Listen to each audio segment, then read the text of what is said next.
ጤና ይስጥልኝ እንዴት አላችሁ? ከአሌክስ አብርሃም ዙበይዳ ለወንድም ጋሻው ዘለቀ የዘንካተዋ ልጄ አዛለች ለጥ በሉ ባንጃውና የጀግናው ልጃችን በላቸው ድማሙ ሰጣርጌ የጋብቻ ስነ ስርዓት የሚፈጸመው የፊታችን ኅዳር ሚካኤል ስለሆነ ጠብር ግፍ ብዬ አርጀና ጋርጄ ባሰናዳሁት የአንድ ልጅ ሰርግ ላይ ከአውቶማቲክ ክላሽ ጠመንጃህ ካልሆነም ከነዲሞፍተርህ እሱም ሳይሆን ከቀረ ከነምንሽርህ ቢጠፋ ሽጉጥ ይዘህ ድግሴ ላይ እንድትገኝ በአክብሮት ጠርቻለሁ። ባዶ እጅህን ትመጣና ጊዮርጊስ ኃይል ለመነኝ ቀብርህ ላይ አልቆመም። ዋ አክባሪህ ለጥ ይበሉ ባንጃው። በቃ እንዲህ ነው የሚጠራው ታዳሚው። እንግዲህ በአካባቢው ባህል መሰረት አንድ ሰርግ የሚባለው በተኩሱ ነው። ከተማ አካባቢ የሰርግ መጥሪያ ካርድ አለ። እሱ ላይ ከነባለቤቱ እንዲገኙልን እንደሚባለው በዚህ አካባቢም ሰርገኛ ባዶ እጁን አጣምሮ መገኘት ነውር። ሰርግ ጠሪው ታዳሚው ሲጠራ የመሳሪያን ጉዳይ አጽንዖት ሰጥቶ በቀይ እስክርቢቶ ነው የሚጽፈው። ሰርግ ላይ መተኮስ ያገሩ ደንብ የሕዝቡን ባህል ነው።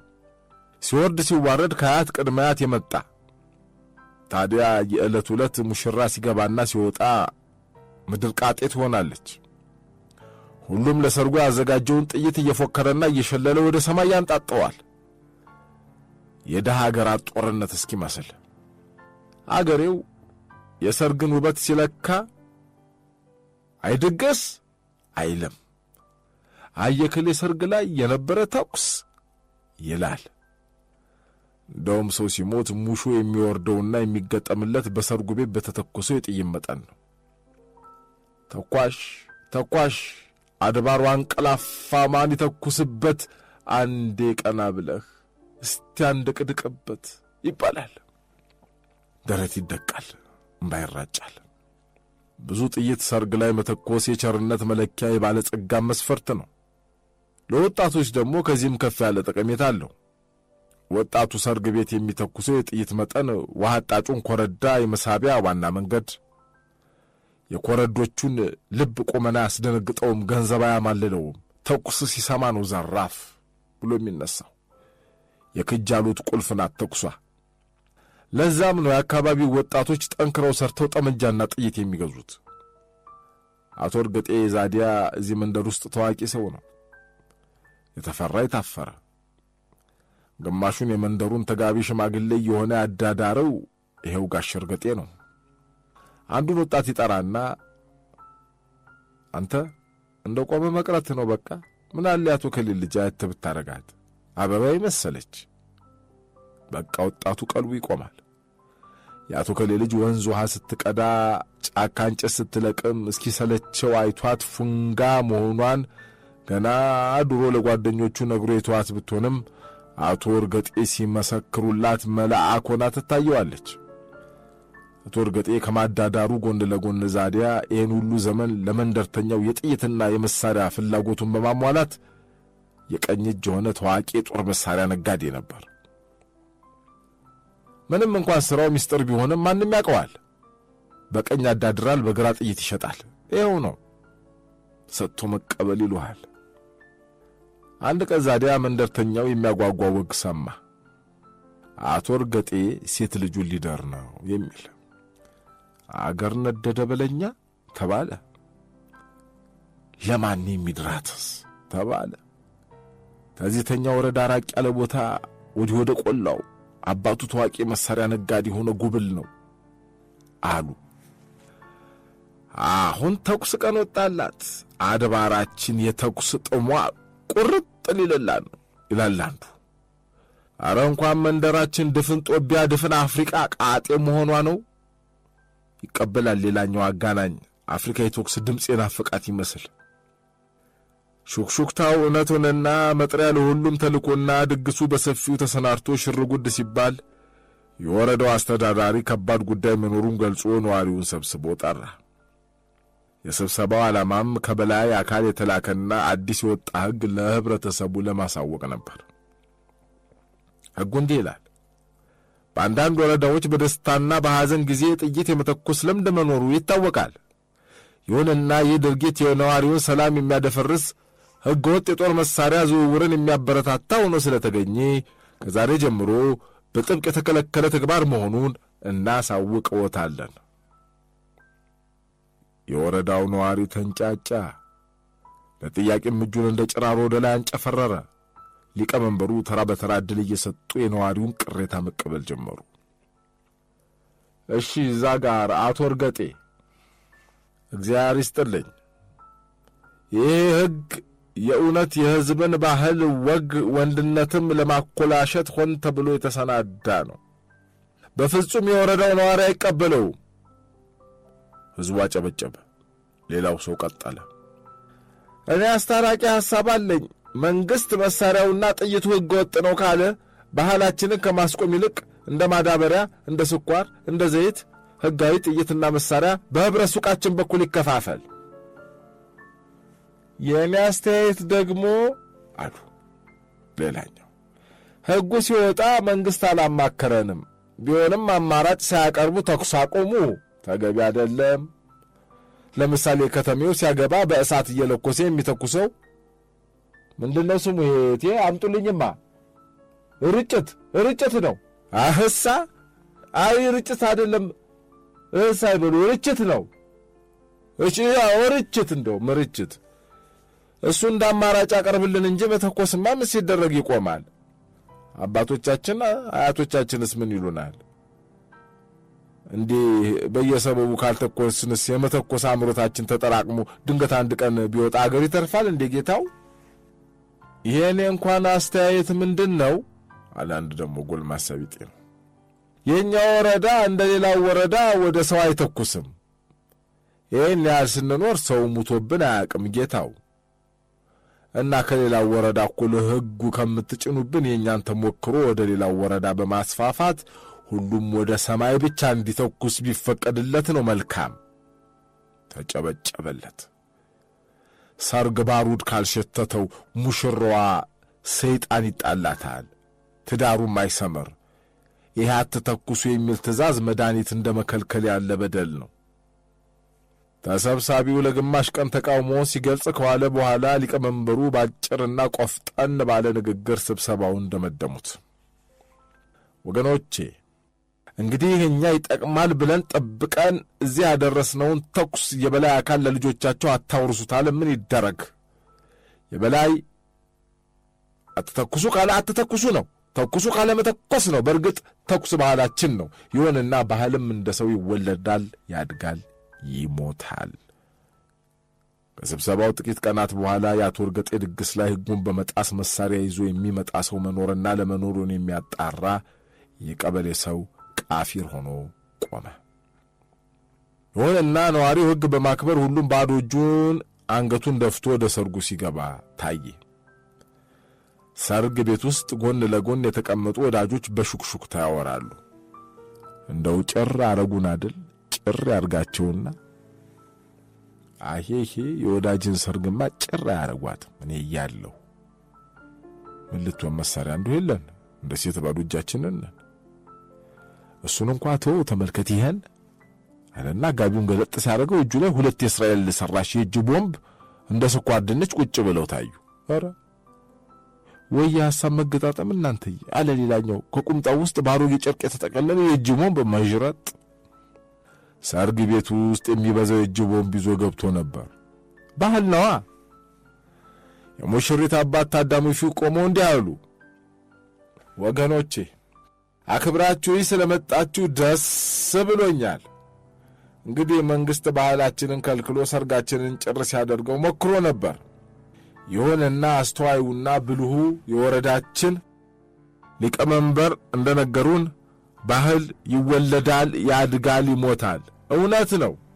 ይሄ የትናንቱ የነፍስ ወከፍ መሳሪያ የማንጣጣት ባህላችን አድጎ ዛሬ በመወዳትና በመኮራባት ልጅ ሰርግ ላይ ተኩሱ ወደ ፍንዳታ ተቀይሯል። ባህል እኔ ቤት እድገቱን በመጀመሩ ደስታዬ እጥፍ ሆኗል፣ እጥፍ በማለት ከኪሳቸው ቦምብ መሽረጥ አርገው ተንደረደሩና ፊት ለፊታቸው ወደ ተዘረጋው እርሻ ላይ አፈጉት። ሙሉ ቀን ሙሉ ሌሊት ወረዳው በፍንዳታው ሲናጡሉ አደረ። መንግስት ጸረ ሰላም ኃይሎች የልማት እንቅስቃሴውን ለማደናቀፍ ሰርግ ቤትን ከለላ በማድረግ ሰላማዊ ህዝብ ለመጨረስ ቢሞክሩም በህዝብና በወረዳው ፖሊስ ትብብር እቅዳቸው ሳይሳካ ቀርቷል ብሎ ዘገበ። ህዝቡ ግን ሰርግ ወይ ሰርግ አቶ እርገጤ ቤት ተሰረገች እያለ ባድናቆት ያወራ ጀመር።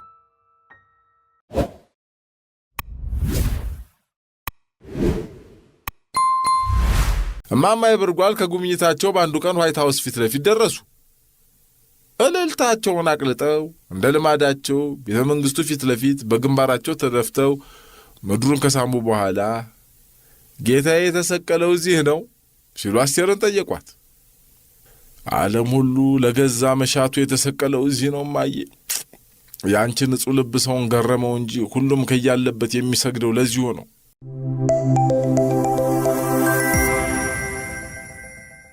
ዙበይዳ በተሰኘው መጽሐፍ እስኪ እየተጨዋወትን እንቆይ።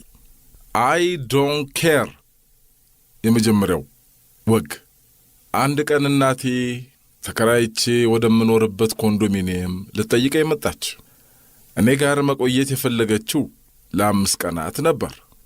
አቤት እንዴት ደስ እንዳለኝ! እዚህ ቤት ተከራይቼ ራሴን ችዬ እናቴን በእንግድነት ራሴ ቤት መቀበል በርግጥም የሚፈጥረው ስሜት ልዩ ነበር። እንደውም ቢሮ ያገኙኝ ሁሉ እንዲያ አብርሽ ዛሬ ምን ተገኘ ፊት በራኩ ይሉኛል። እንዴት ነው የማይበራው ጀለስ! እንደ ደመራ ችቦ ቢልልልልል ብዬ ዓለምን በልበሌ እኔ ሆኜ። በርግጥ አሴ ስለ ቤት አያያዝ 1 ሚሊዮን ኮሜንት መስጠቱ አይቀርም። ኤዲያ የምን መዝረክረክ ነው ይሄ? እንዴ አሁን ወንበር እዚህ ይቀመጣል ልትል ትችላለች። ወይም የኔ የምለውን ይሄን ምንጣፍ እዛ አውራ ጎዳናው ላይ አንጥፋ ሆነው እንዴ የሰነበትከው? አይ ታዲያ ምንድነው ይሄ ሁሉ አቧራ ልትል ትችላለች። ቢሆንም የእናቴ መማረር የተለየ ውበት አለው። አቤት መማረር! እኔ እናት ላይ ሲያምር! እናት እኮ በቃ አትታዘብም። እዛው ልክልካችሁን እየነገረቻችሁ እዛው ነገሩን በልቧ መቃብር ትከተውና የፍቅር አፈሯን ትመልስበታለች። ውሾን ያነሳ ውሾ ይሁን። እናት ናታ። እና እንደ እናት ምሬት የሚጥም ምን ነገር አለ? ምንም። እናቴ ኮንዶሚኒየም የሚባል ነገር በቅርበት ስታይ የመጀመሪያዋ ስለነበር ደረጃውን ፈራች። እንዲያውም እዚህ በመኖሬ በጣም ተበሰጫጨችብኝ። ሰው ሳይመንን ደብረ ዳሞ ላይ ወጥቶ ይኖራል ወቸ ጉድ እያለች በከፍተኛ ፍርሃት ነበር የ3ኛ ፎቅ ደረጃውን የወጣች። የከፍታውን ፍርሃት ቤት ስትገባ ረስታው ሌላ ግርምት ደግሞ ጫረባት። በቃ አንዱ ስትታዘብ አንዱ ስታመሰግን አመሸች። 1-2 ቀን አላምጃት እየተውኳት ወደ ሥራ መሄድ ጀመርኩ። ደግሞ ሥራ በዝቶብኝ ስለነበር ብቻዋን ጥያት ጧት የወጣሁ ማታ እኔ የምገባው። ልክ በሁለተኛው ቀን ማታ ስንገናኝ ታዲያ እንዲህ አለችኝ። ይሄ አማሪካ የሚሉት ነገር እንዲህ ነው? እንዴት? ቴሌቪዥኑ የሚያሳየው ነገር ሌላ ነው። ይሄ እኮ ታች አርማጭሆ ወረዳ ነው የሚለው አሜሪካ አይደለም አልኳት። በቴሌቪዥን ከሚታየው አዝመራ ስር የተጻፈውን አንብቤ። ማን እሱን አለህ? እና ምንድን ነው ያልሽው? እንዲህ እንዳንተ ቤት ነዋ። ዝግትግት ያለ ጉድ። ቡና የሚጠራራ የለ፣ ደህና ዋላችሁ የሚል የለ።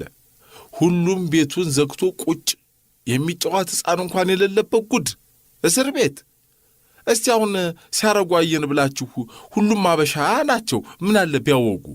ምን አለ ቡና ቢጤጡ? አረ ወዲያ፣ አረ ሄዳ፣ አረ ያየነው አይቅርብም ማለት ጉድ። አረ ምንድን ነው? ምን ችግር አለው ማሚ? ሁሉም የራሱን ኑሮ ዘና ብሎ መኖር ነው። አላየንም ዘናቴ፣ አላየንም ዘና። እትዬ ብርጓን ልጃቸው አገር ላስጎብኝሽ ብላ ወስዳቸው አይደል እንዴ እንዲህ ቄሱም ዝም መጣፉም ዝም ቢልባቸው ተበለሻሽተው የመጡ? ያቺ ደንግባ ቤት፣ ባዶ ቤት፣ የፈረንጅ ሰይጣን የተጣላቸው አቡቹ። እንግዲህ ከዚህ ከቆጠህ ወርደህ መሬት ካልተደላደልክ ወደ አንተ እግሬንም አላነሳ። እንዴ በስተርጅና በተከበርኩበት አገር እንደ እማማ የብርጓል ጉድ ልታረገኝ። ኧረ ማሚ አካበድሽ። በቃ ቅዳሜና እሑድ እረፍት ነው ዘና እንላለን እንዴ? ሥራ በዝቶብኝ እኮ ነው። ግድ የለም አከበድኩም አቀለልኩ። መሬቴ ላይ አሳረፈ ልጄ። ጧት ወስደህ እቤቴ ጣለኝ። በቃ ባንገቴ ቢላዋ ቢጋደም እዚች ቤት አልቆይም ብላ በጧት ወደ ቤቷ ተመለሰች። እናቴ ትታይ ስትሄድ እንደ ሕፃን ልጅ ሆድ ባሰኝ። በመሃል ግን የማማ የብርጓል ታሪክ ትዝ ሲለኝ ብቻዬን መሳቅ ጀመርኩ። እማማ የብርጓል የተወለድኩበት ሰፈር ታዋቂ ጠላ ነጋዴ ነበሩ። አንድ ቀን ታዲያ አሜሪካ የምትኖረው ልጃቸው አስቴር ደውላ እማዬ አሜሪካንን ላስጎብኝሽ ነው፣ ተዘጋጅተሽ ጠብቂ አለቻት። አስቱ እንደው ገንዘብሽን ካስከሰርኩሽ አይቀር ታማሪካው ይልቅ ኢየሩሳሌምን አሳልምሽ በመለሽኝ አሏት። አይ እማዬ ደግሞ አንቺን ለማስደሰት ብዬ እኔ አንቺ ደግሞ እንደው ብላ ስታኮርፍ እማማ የብርጓል አሜሪካ ለመሄድ ተስማሙ። መቼም ያስቴር ነገር አይሆንላቸው። አንድ ልጃቸው ናት፣ ያውም ካላባት ጠላ ሸጠው ያሳደጓት። እሷም ጎበዝ፣ ቁንጅናዋ ሳያታልላት አንገቷን ደፍታ ተምራ የሕክምና ዶክተር ሆነች። ከአገር ከወጣች 15 ዓመት አለፋት። አላገባች፣ አልወለደች። አሁንማ ዕድሜዋም ሄደ። አንዳንዴ ውጭ አገር የሚያስጠላው ትንሽ ሳንቲም ወርውሮ ትልቁን የተፈጥሮ ሐቅ መንጠቁ ላይ ነው። እማማ የብርጓል አሜሪካ ለ3 ወር ጉብኝት ሲሄዱ የሸኛቸው ሕዝብ ብዛት ሰላማዊ ሰልፍ የወጣ ይመስል ነበር። አንድ የተቃዋሚ ድርጅት አባል የሆነ ጎረቤታችን ታዲያ የሕዝብ ነጻነቱን ለመቀበል ሰልፍ ሲጠራ አይወጣም እንጂ ለማባረርና ለመሸኘትማ ይንጋጋል ብሎ መንደርተኛውን ዘለፈው አሉ። ቆያችን ምርጫ ትድረስ ብንመርጠው ሞተናል ሲሉ ፎከሩ ጎረቤቱ። ሰውየው ዛዲያ ይህን ሲሰማ ከት ብሎ ሳቀና ቀድሞ ሙችና ሰደቃሽ ይውጣሉ፣ ምርጫው ይኑር አይኑር በምን አወቃችሁ? እማማ የብርጓል ልክ አየር መንገድ ሲደርሱ መንደርተኛውን ሁሉ ተሰናበቱና በመጨረሻ አንቺ ዝና አሉ። አቤት እትዬ። ይኸውልሽ የለችልኝም አታየኝም ብለሽ ማጀቴን ብትደፊ ብታድፋፊ እደፋሻለሁ፣ ስመጣ ነግሬሻለሁ። አሜሪካ ዝች ናት፣ ሩቅ እንዳትመስልሽ ብለው አስጠነቀቋት። ሁላችንም ሳቅን። ሰፈር ሁሉ የማማ የብርጓል አሜሪካ መሄድ እንደ ጉር ተወራ። ደግሞ ጊዜው ኦባማ የምርጫ ቀስቀሳ የሚያደርጉበት ሰሞን ስለነበር ብዙሃኑ የመንደራችን ነዋሪ አሜሪካ ከነጥቁር መሪዋ ሁለተኛ አገሩ መስላ እየተሰማቸው ነበር። የሆነች የለም እናት አገሩ፣ እህት አገር፣ አክስት አገር ነገር እንደዛ። ምን ያረጋል እማማ የብርጓል አሜሪካ ቢሄዱ በወሩ ብቻቸውን ማውራት ጀመሩ። አስቴር ቤት እየዘጋችባቸው ስትሄድ ጭንቀቱ ነው ይባላል። መጀመሪያ ሲጀምራቸው መጻፍም ማንበብም የማይችሉ ሴትዮ ከመሬት ተነስተው እንግሊዝኛ ተናገሩ። ያለምንም ስህተት ጥርት ባለ ያገሬው ልሳን አይ ዶንት ኬር ብለው ጮኹ። በእውነቱ አስቴር እናቷ ሊያዝናኗት የመከሩ መስሏት በሳቅ ፈረሰች። ወይ ማሚዬ ተጫዋች እኮ ነሽ እያለች። ከዛ በኋላ ግን ሙሉ ቀንና ሌሊት የማማ የብርጓል አፍ ሌላ ቃል አላወጣለ። ወደ አገርኛው ተቀይሮ አይ ዶንት ኬር አይ ዶንት ኬር አይ ዶንት ኬር ብያለሁ። እማምላክን አይ ዶንት ኬር። ጭራሽ አንድ ቀን ሽክ ብለው በባህል ልብሳቸው ዘንጠው እኔ እናትሽ ወጠጤ ካሸነፈኝማ ሞቻለሁ ብለው መንገዱን ጀመሩ። አስቴር ደንግጣ ማን ነው ወጠጤ ማሚ? ኦባማ? ከአገሬ ድረስ የመጣሁት በምርጫው ለመሳተፍ መስሎኝ እያሉ የቀን ቅዠት ውስጥ ገቡ። በቃ አንዴ ለአሜሪካ ፕሬዝዳንትነት ሊወዳደሩ እንደሄዱ አድርገው ራሳቸውን እጩ ተወዳዳሪ ያደርጋሉ። ሌላ ጊዜ ከጎረቤት የሚሰማው ጩኸት ረበሸኝ ይላሉ። ምንም አይነት ጩኸት ግን የለም። ጭራሽ በአንድ ቀን በአፓርታማው መስኮት ብቅ ብለው አይ ዶንት ኬር አሉና ከኢትዮጵያ ማሽተው የወሰዱትን ገንቦ የሚያህል ጀበና ቁልቁል ቢያምዘገዝጉት ወደ ስፍራው የሚጣደፍ አንድ ፈረንጅ አናት ላይ ዷ ብሎ ፈነዳ። ፈረንጁ ከዛ ጀምሮ የሮጠ ሌላ ስቴት ሊገባ ስንዝር ሲቀረው ነው አሉ የቆመ። መቼም የኛ አገር ሰዎች ያው ሲያወሩ ያሟሙቃሉ። አስቴር እናቷን ወደ ሐኪም ወሰደቻቸው። ሐኪሙ የማማ የብርጓልን መርምሮ ባይፖላር ዲስኦርደር ምናምን ነው አላት ለአስቴር።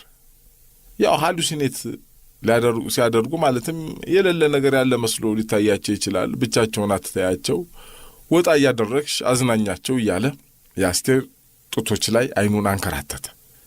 አስቴር መቼም ውብ ልጅ ናት። ሕክምናው 1 ዓመት ሊወስድ እንደሚችል በመግለጽ ቅል የሚያክል ነጭ ፕላስቲክ ሰንዱቅ ነጫጭ ክኒን ሰጣቸው።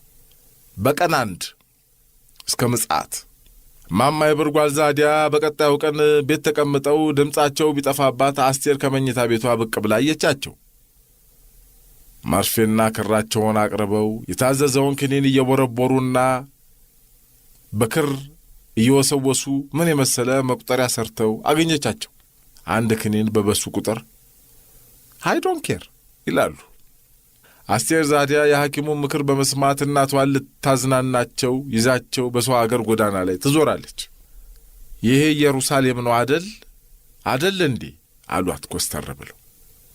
አዎ ማሚዬ ኢየሩሳሌም ነው። የተረገምሽ የተቀደሰችውን ምድር በጫማ ታስረግጭኛለሽ አሉና ጫማቸውን አውልቀው በግንባራቸው አስፓልቱ ላይ ተደፍተው መሬት ሳሙ። በባዶ እግራቸው ጉዞ ጀመሩ። ወዲያው ከየት እንደመጣ ያልታወቀ የጋዜጠኛ መንጋ አስቴርና ማማ የብርጓልን ከቦ በፎቶ ያጣድፋቸው ጀመር። በለጭ። በቀጣዩ ቀን የወጣው ዋሽንግተን ፖስት የፊት ገጹ ላይ የማማ የብርጓሉን ፎቶ አትሞ ካናቱ እንዲህ ሲል ጻፈበት አሉ። ያው የኛ ሰፈር ሰዎች ወሬ ባይታመንም የጀግናው ኢትዮጵያዊ ሯጭ አበበ ቢቂላ ታናሽ እህት በባዶ እግራቸው ዋሽንግተን ወክ ሲያደርጉ እማማ የብርጓል ከጉብኝታቸው በአንዱ ቀን ዋይት ሃውስ ፊት ለፊት ደረሱ። እልልታቸውን አቅልጠው እንደ ልማዳቸው ቤተ መንግሥቱ ፊት ለፊት በግንባራቸው ተደፍተው ምድሩን ከሳሙ በኋላ ጌታዬ የተሰቀለው እዚህ ነው ሲሉ አስቴርን ጠየቋት። ዓለም ሁሉ ለገዛ መሻቱ የተሰቀለው እዚህ ነው ማየ። ያንቺ ንጹሕ ልብ ሰውን ገረመው እንጂ ሁሉም ከያለበት የሚሰግደው ለዚሁ ነው። ሴቱ ወንዱ፣ ያልተማረው የተማረው፣ አገር ያለው አገር ያልገባው፣ እንጀራ የጎተተው፣ ጥላቻ የገፋው፣ ፖለቲከኛው፣ ነጋዴው፣ ነፍሰ ገዳዩ፣ ዘራፊው እዚህ ነው ልቡ የተቸነከረው። በተምታቱ ወንበዴ ሐሳቦች መሃል ሁሉም የራሱ መሲህ ሆኖ የተሰቀለው እዚሁ ነው። አስቴር ስትናገር እምባዋ ባይኗ ሞልቶ ነበር። የተቸነከረችበት ሚስማር ለ15 ዓመታት ያንጠለጠላት የኑሮ መስቀል ላይ ዛሬም ህመሙ፣ ዛሬም የማንነት ቀውሱ ስቃይ እያንገበገባት ከምር ለራሷም የነጭ ሕንጻ የዓለማውያን የኑሮ ቀኖና የሚሰበክበት ቤተ ክርስቲያን መስሎ ተሰማት። ይህን ቢነግሩት ትውልዱ ቶማስ ነው። የኑሮ ችንካር የበሳውን መዳፍ ካላየሁ ወይም የራሱ መዳፍ ካልተቸነከረ አያምን። አስቴር ማማ የብርጓልን ወደ ኢትዮጵያ መለሰቻቸው። ሰው ይሆናሉ ብላ አላሰበችም ነበር። ኢትዮጵያ ሲደርሱ ግን ቡና ተፈልቶ ጎረቤቱ ተሰብስቦ እያገላበጠ ሲሰማቸው ባይፖላር ዲስኦርደር የለ፣ ዲፕሬሽን የለ፣ ጅንጃንካ የለ፣ ጤነኛ ሆነው ቁጭ። በእርግጥ አልፎ አልፎ ሙሉ ጨረቃ ሲሆን ነው አሉ የዋሽንግተኑ ጅን ይነሳባቸዋል። እኔም ይህንን ነገር ለማመን የተገደድኩበት አንድ አጋጣሚ አለኝ።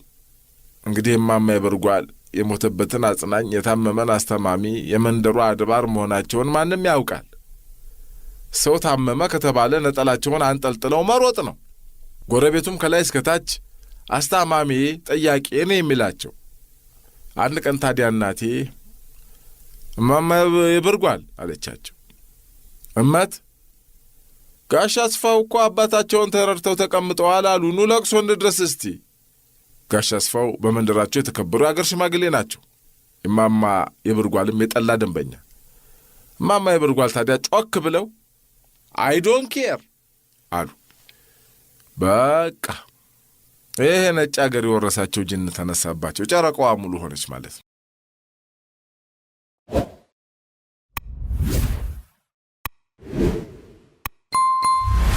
ዙበይዳ ከተሰኘው የአሌክስ አብርሃም መጽሐፍ ባለዋሽንቱ ሰማዕት የሚለውን ደሞ ልጋብዛችሁ።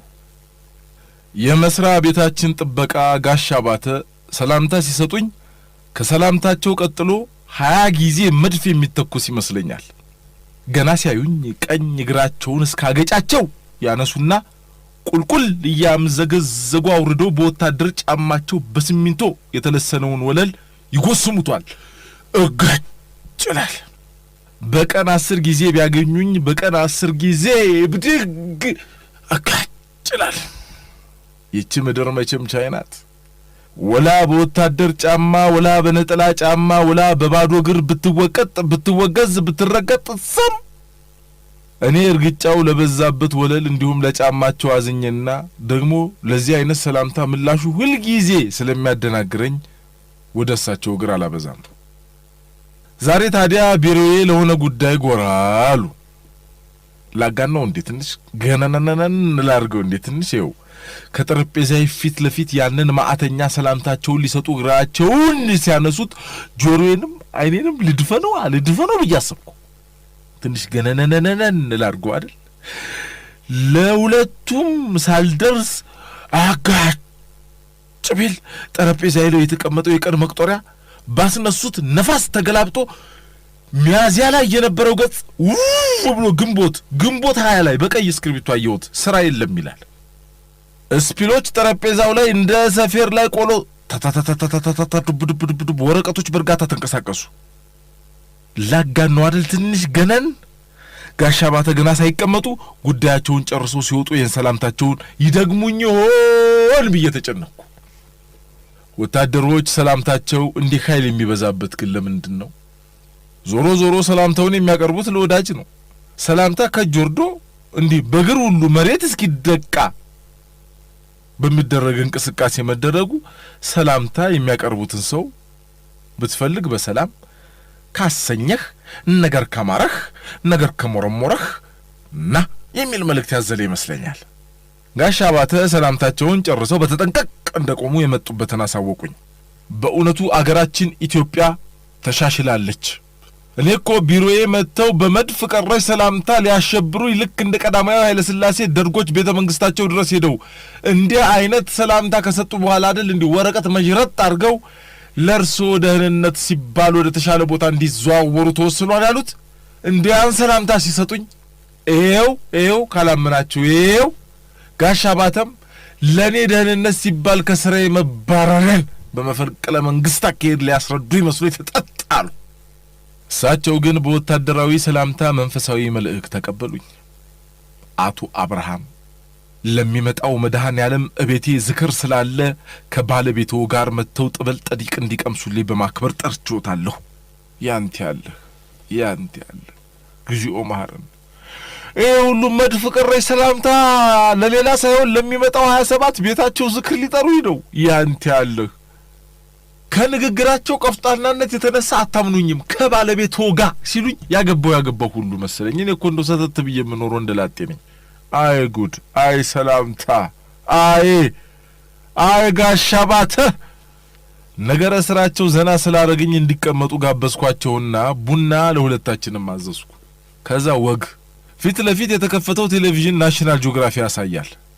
አንድ ነብር አንዲት ሚዳቋ ያሳድዳል። አሯሯጡ የሚሮጥ ሳይሆን የሚበር ነው የሚመስለው። ጋሻ ባተ ቡናውን እንደያዙ ነብሩ ላይ ተመስጠው ቆዩና አፋቸውን ጠራርገው አቶ አብርሃም ነብር እኮ እንደው ጉድ ያለው ፍጥረት ነው። እንዴት ካልደረሱበት አይደርስማ? አሁን ሚዳቋ ደርሳባት ነው የሚደርስባት ነው የሚሉኝ። እነሱማ በእና ተቢያ አርጎ ፈጥሯቸው መመደራረስ ያሻቸዋል። በል ግና ነብር ሰው ጋር በፍቅር ይኖራል። አያቴ ነብር ነበራቸው፣ ያውም 2። ሀዲያ ጎቴ ዋሽንት ሲጫወት ለብቻው ነበር። ነፍሱን ይማረው። ወፍ ከሰማይ ያወርዳል ወይ ይቀሰቅሳል። የድሮ ጠላት ሳይቀር ነው ትዝ የሚልህ። ነብር ደግሞ ዋሽንት ይወዳል። መድኃኔዓለምን ይኸው አሁን በጠራሁ በዝም ዘክረው መድኃኔዓለምን። ነብር ዋሽንትን ከሰማ ከተፍ ነው። ዋሽንት ተጫዋቹ እግር ስር እንደ ድመት ቁጭ። ከዛ በኋላ በትዝታ ራሱን እየቀነቀነቀ ያረጋስ ነቅነቅ ሳይል ይውላል። ሰምቼ አላቅም ይሄን። አዎ እኔን የሚያወቁት እኮ አጎቴ ሲሞት ቀብር ላይ ነው። በል ባለ ዋሽንቱ አጎቱ ሆናቸው የሞቱት። በምን ምክንያት ሞቱ? በዚሁ በዋሽንቱ ጠንቅ። እንዴት? አንድ ቀን ከሚያግድበት ሜዳ ቁጭ ብሎ ዋሽንት ይጫወታል። አጎቴ ደግሞ ጥሎበት ዋሽንት ሲጫወት አይኑን ጨፍኖ ነበር። ተጫውቶ ፋታ ሊወስድ አረፍ ሲል ከጎኑ አንድ ነብር ነካ ቧጨር ቧጠጥ አረገው። ዞር ቢል አህያ የሚያህል ነብር እንደ ደህና ወዳጅ ጎኑ አረፍ ብሎ በፊት እግሩ ነበር። ለካስ ነካ ቧጨር ቧጠጥ አረገው።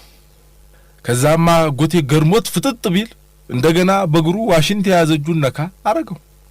ምን ነካ ተጫዋት እንጂ አታቋርጥ ማለት እኮ ነው። አጎቴ ነብር የጠራ ችሎታው አኩርቶት እንደገና ዋሽንቱን አነሳና አስረቀረቀው። ነብሩም አጎቴም አይናቸውን ጨፍነው በዋሽንት ድምፅ ተመስጠው ቆዩና አይናቸውን ቢገልጡ ሌላ ነብር ተገተሩ። ይሄኛው ደግሞ ከመጀመሪያው ይገስፋል። አጎቴ ደነገጠ። ዋሽንት መጫወቱን ሲያቋርጥ ነብሮቹ በቁጣ ያጉረመርማሉ። አጎቴ ታዲያ እንዳይጫወት ደከመው። አያቋርጠው ነገር የነብሮቹ ቁጣ። እንደምንም ይሄን ዋሽንት ሲነፋ ይኸው የኔ ድምፅ ስልል እንዳለው ድምፁ ቀነስ እያለ ነብሮቹ እያጎረመረሙ ሄዱ። አሁንም ትዝታ አምባሰል ባቲ ሲነፋ አንቺ ሆዬ ሸሞን ሟኔ ሽለላ ጉብልዬ ባህሩ ቃኝ ፍሬው ኃይሉ ሂሩት በቀለ ሲጫወት መሽ።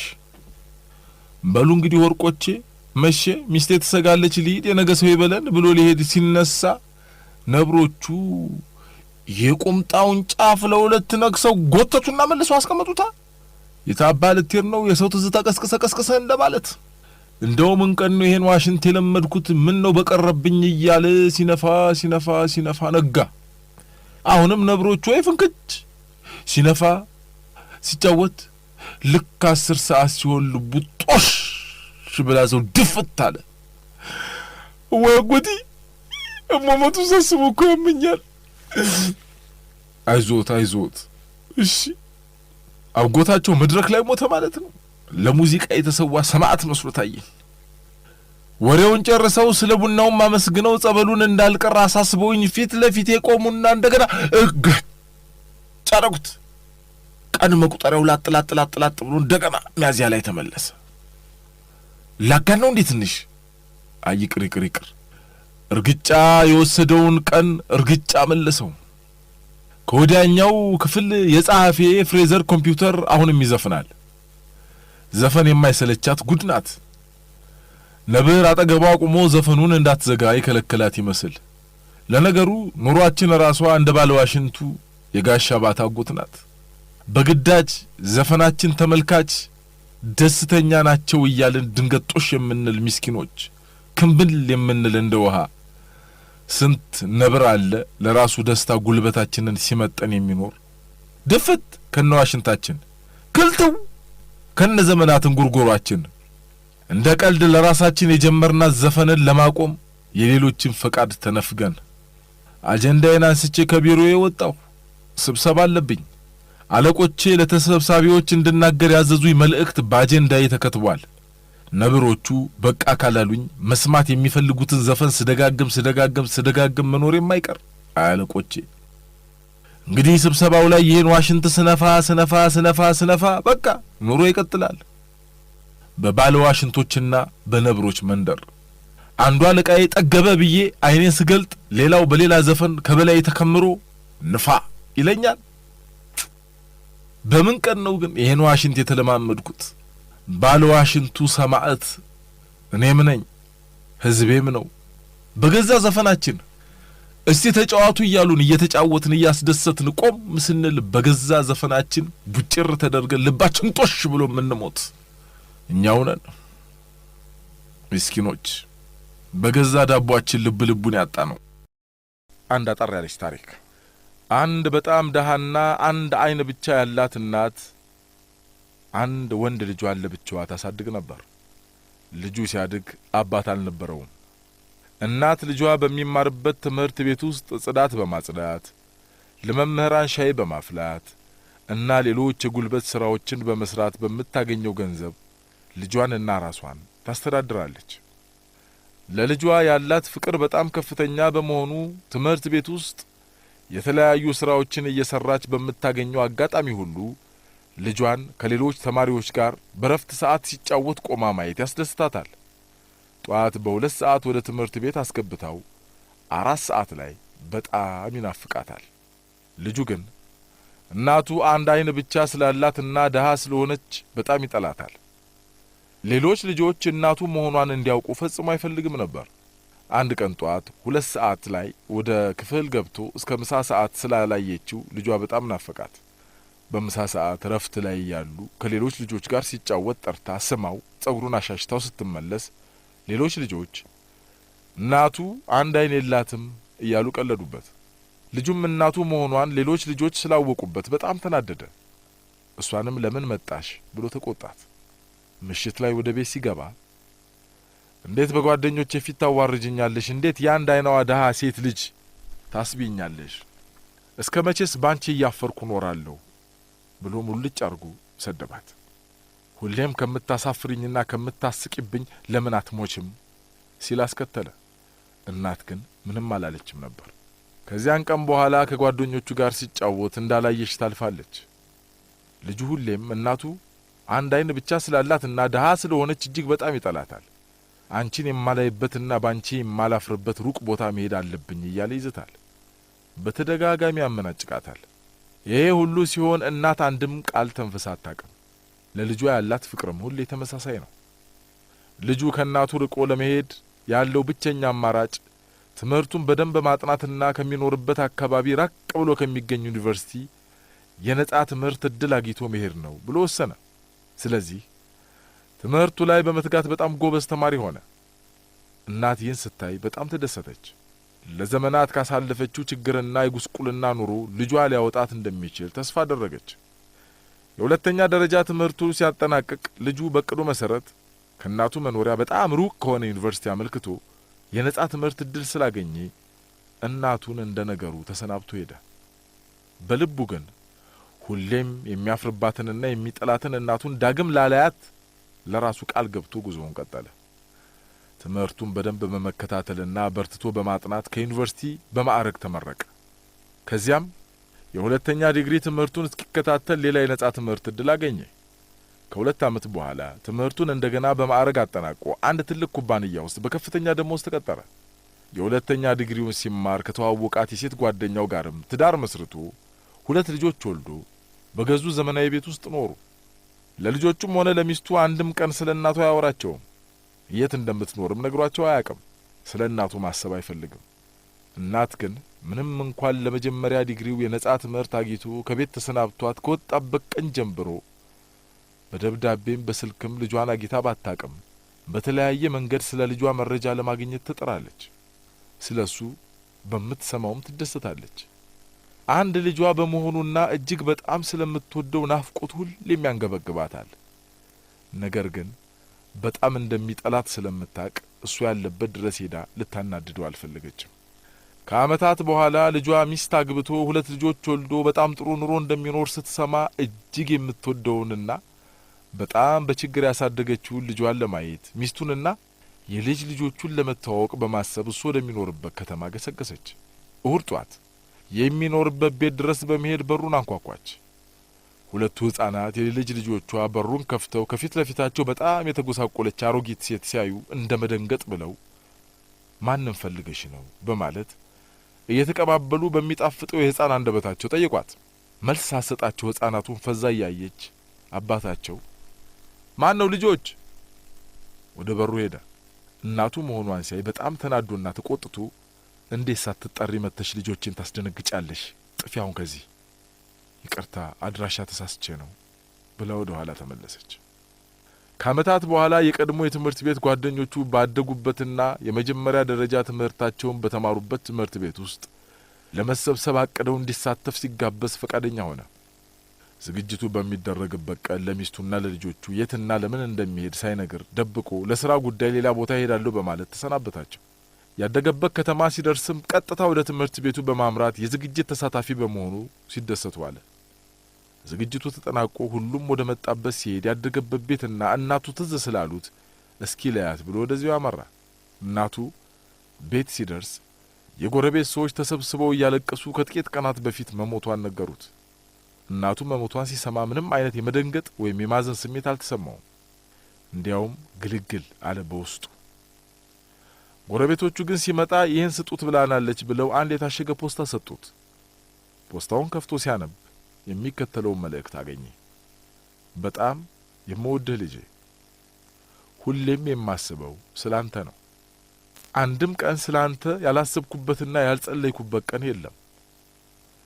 ባለፈው ጊዜ እቤት ድረስ መጥቼ ልጆችን ስላስደነገጥኳቸው በጣም ይቅርታ። የቀድሞ ተማሪዎችን ለማሰባሰብ በተዘጋጀው ዝግጅቶች እንደምትገኝ ሳቅ ከፍተኛ ደስታ ተሰማኝ። ነገር ግን ህመሜ ስለጸናብኝ በሕይወት ቆይቼ ላይህ መቻሌን በጣም ተጠራጠርኩ። እናም ይህን ማስታወሻ ልጽፍልህ ወሰንኩ። ውድ ልጄ፣ ለምን አንድ አይን ብቻ እንዳለኝ ነግሬ አላቅም። በጣም ትንሽ ልጅ እያለ ከፍተኛ አደጋ ስለደረሰብህ አንድ አይንህ ጠፋ። የምወድህ አንድ ልጄ አንድ አይን ብቻ ኖሮ ስታድግ ማየት የእናትነት አንጀቴ አልችላለኝ። ልቋቋመው አልቻልኩም። ስለዚህ አንተ አንድ አይን ብቻ ኖሮ ከምታድግ የኔን አንድ አይን ሰጥቼህ እኔ አንድ አይን ብቻ ቢኖረኝ ይሻላል ብዬ በመወሰን ሆስፒታል ወስጄ የኔን አንድ አይን ላንተ አስገጠምኩልህ። ይህም በማድረጌም የዘላለም ደስታና እርካታ አግኝቻለሁ። በጣም እወድሃለሁ ልጄ፣ እናትህ። ደብዳቤውን ካነበበ በኋላ ስቅስቅ ብሎ ማልቀስ ጀመረ። ጎረቤቶቹም የዘገየ መሆኑን በማሰብ በግርምትና በንቀት ተመለከቱት። በተለያየ ጊዜ ተመሳሳይ በሆነ ወይም በባሰ ጭካኔ አገርንና ሕዝብን የሚበድሉ በሰዎች ላይ የሚዘገንን ግፍ የሚፈጽሙ ሰዎች ብቅ ይላሉ። የዚህ ዋና ምክንያት ደግሞ ድንቁርና፣ ስግብግብነት፣ በራስ አለመተማመን፣ የበታችነት ስሜት፣ የአእምሮ በሽታና የመሳሰሉት ናቸው። ስለዚህ እንዲህ አይነት ሰዎችን ተስፋ ሳንቆርጥ ማስተማርና ድርጊታቸው የሚያስከትለውን ጉዳት እንዲገነዘቡ ማድረግ ተገቢ ነው። በተጓዳኝ ግን እንደዚህ አይነት ሰዎች ሊያደርሱ የሚችሉትን ጉዳት ቀድሞ በመገንዘብ ጉዳቱን ለማስወገድ ወይም መጠኑን ለመቀነስ ተገቢውን የጥንቃቄ እርምጃ መውሰድ ያስፈልጋል። ድንቁርና ክፉ በሽታ ነው።